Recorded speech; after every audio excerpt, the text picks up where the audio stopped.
नमस्कार दोस्तों एक और नए वीडियो में आप सभी का बहुत बहुत स्वागत है। दोस्तों ईपीएफओ ने एनएससी टीम को मीटिंग के लिए बुलाया था, इमरजेंसी मीटिंग के लिए।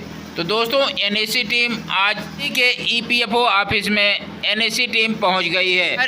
कमांडर अशोक रावत जी ने ईपीएफओ के अधिकारियों से, एडिशनल सीपीएफसी से, सभी से मुलाकात किए, मीटिंग हुई। वहाँ पर उन्होंने पेंशन बढ़ोतरी के मुद्दे को जल्द से जल्द कराने का आग्रह किया।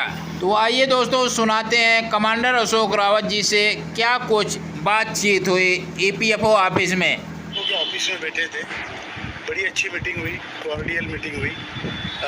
जो प्रभारी सीपीएफसी है रमेश कृष्णमूर्ति जी, उनसे भी मुलाकात हुई, उनसे बातें हुई। चंद्रमौली जी थे, चंद्रमौली चक्रवर्ती जी एडिशनल सीपीएफसी, अपराजिता जग्गी एडिशनल सीपीएफसी, और भी कई अफसर से उनके साथ मीटिंगें हुई, पूरी बातचीत हुई। उनको हमने यही कहा कि हमारा काम यूपीएस की तौर पे होना चाहिए। जिस तरीके से यूपीएस का आपने मुद्दा हैंडल किया है, जो उसका आर्किटेक्चर जो बना है, उसी आर्किटेक्चर पे बेस्ड हमारा भी काम हो, और उसके तहत जैसे हमारी 7,500 और महंगाई भत्ते की मांग है मिनिमम, चाहे वो रखो या उससे बढ़ाओ, लेकिन जो आर्किटेक्चर हो यूपीएस का ही हो। उससे सभी जो लोग हैं 10 साल सर्विस के जिन्होंने की है या ज़्यादा सर्विस की है, 25 साल, 30 साल, 35 साल, उस हिसाब से सबको अच्छा बेनिफिट मिले, इस बात को लेकर हमने आज चर्चा की है और बहुत पॉजिटिव नोट पे चर्चा हुई है। उन्होंने भी कहा है कि हम सभी लोग पॉजिटिव हैं। नॉट ओनली दैट, मिनिस्टर बहुत पॉजिटिव है और इवन आपका वित्त मंत्रालय भी पॉजिटिव है।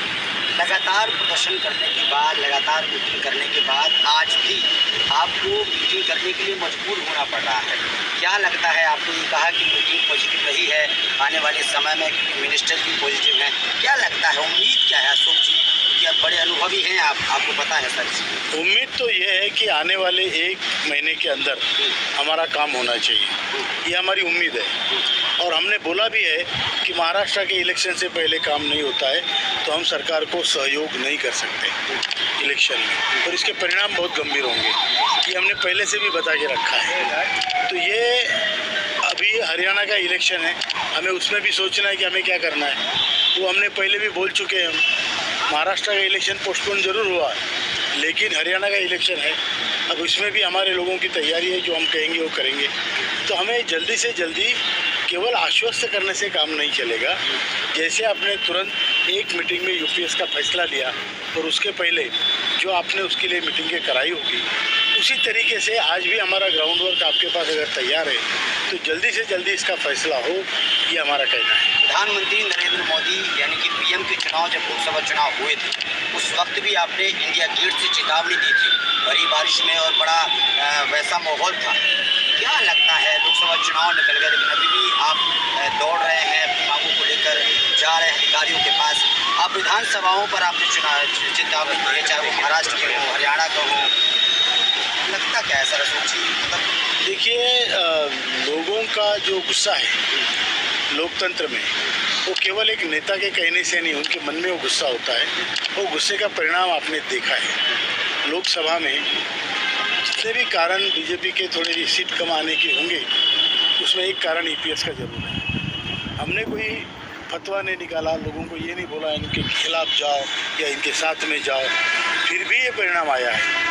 अगर हमारा नेतृत्व ये कहता कि हमें ये करना है, वो करना है, तो उससे परिणाम में और भी ज़्यादा गंभीरता आती, लेकिन हमने ये किया नहीं है। और अभी हमने ये डिक्लेयर किया है कि अभी हम साइड लेंगे अगर हमारा काम नहीं होगा तो।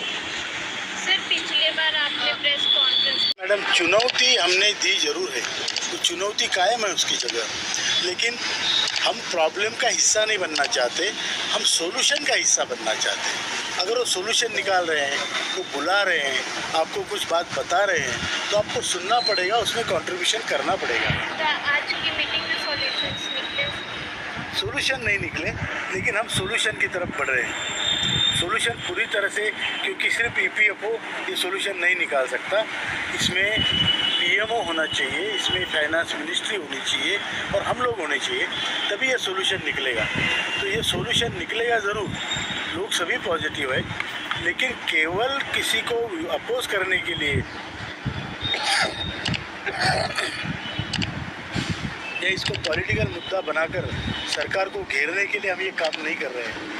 हम ये काम इसलिए कर रहे हैं कि हमारे लोगों का इसमें जल्दी से जल्दी भला हो, उनको उनकी रोजी रोटी मिले।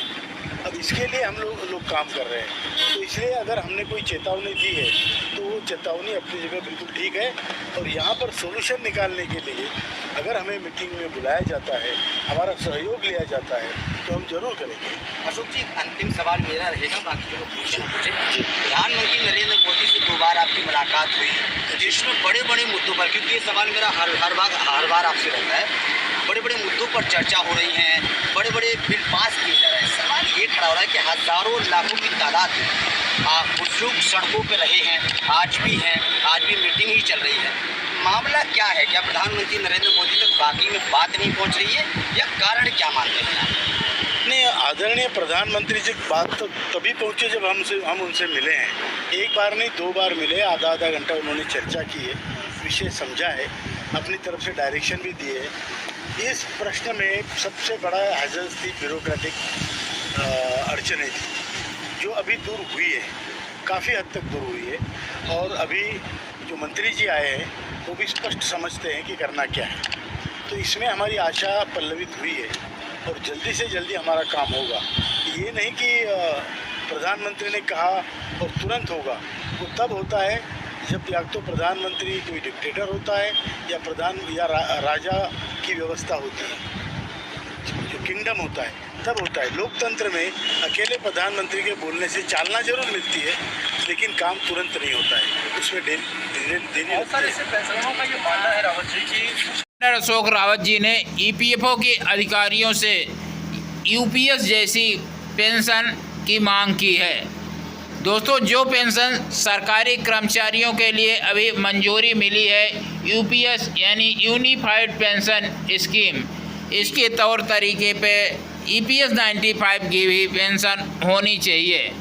दोस्तों, ईपीएस 95 की पेंशन यूपीएस जैसी ही हो। यूनिफाइड पेंशन स्कीम बहुत ही बढ़िया है। इसी तौर तरीके की ईपीएस की भी पेंशन होनी चाहिए। अशोक रावत जी ने ईपीएफओ अधिकारियों के सामने ये मांग रखी है। तो दोस्तों, यह जानकारी पसंद आए तो वीडियो को लाइक करेंगे, इस चैनल पर नए हैं तो चैनल को सब्सक्राइब कर लेंगे। मिलते हैं नेक्स्ट वीडियो में, के लिए धन्यवाद। जय हिंद, जय भारत।